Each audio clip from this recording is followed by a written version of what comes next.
ପରିବାଟି ଦେଖିବାକୁ ଟିଆ ଫଳ ପରିକା, ରଙ୍ଗ ତାର ନେଳିଆ, ଦେଖିବାକୁ ନମ୍ବରା। ଚାଲ ଆଜି ତାକୁ ଲମ୍ବା ଲମ୍ବା କରି ବନାଇବା ଭଜାରେ ପ୍ରସ୍ତୁତ କରିବା। କୁନ୍ଦୁରି ଆଳୁ ଭଜା।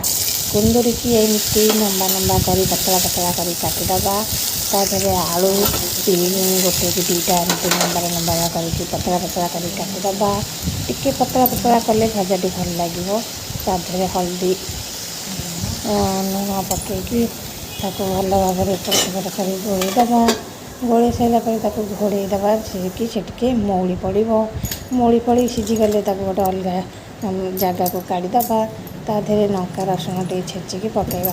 କୁନ୍ଦୁରି ଆଳୁ ଭଜାରେ ଲଙ୍କା ରସୁଣ ଛେଚିକି ଦେଲେ ତା'ର ବାସ୍ନାଟା ଭଲ ଥାଏ। ଲଙ୍କା ରସୁଣ ପକାଇବା, ତେଲ ଦେଇକି ଫୁଟଣ ପକାଇବା, ଲଙ୍କା ରସୁଣ ଛେଚିକି ରଖିଥିବା ତାକୁ ପକାଇବା। ପକାଇକି ତାକୁ ସିଏ ଟିକେ ଲାଲ ଲାଲ ହେଇଗଲେ ଭଜାକୁ କାଢ଼ିକି ରଖିଥିବା ଯେଉଁ କୁନ୍ଦୁରି ଭଜାକୁ ତାକୁ ପକାଇକି ଆମେ ଏପଟ ସେପଟ କରି ଗୋଳେଇବା।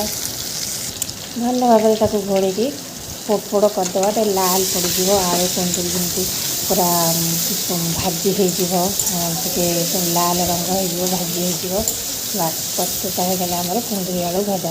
ତା ଦେହରେ ବେଶୀ କିଛି ସାମଗ୍ରୀ ଦରକାର ନାହିଁ। ସାଧା ସିଧା ଉପରେ ଆମର କୁନ୍ଦୁରି ଆଳୁ ଭଜା। ବାସ୍ ଖାଲି ଟିକେ ଲଙ୍କା ରସୁଣ ଛେଚା ଦେଇଦେଲେ ବଢ଼ିଆ ବାସ୍ନା ହେବ, ଖାଇବାକୁ ବି ବଢ଼ିଆ ଲାଗେ। ମୋ ଭିଡ଼ିଓ କେମିତି ଲାଗିଲା କମେଣ୍ଟ କରିବେ, ସବସ୍କ୍ରାଇବ୍ କରିବେ।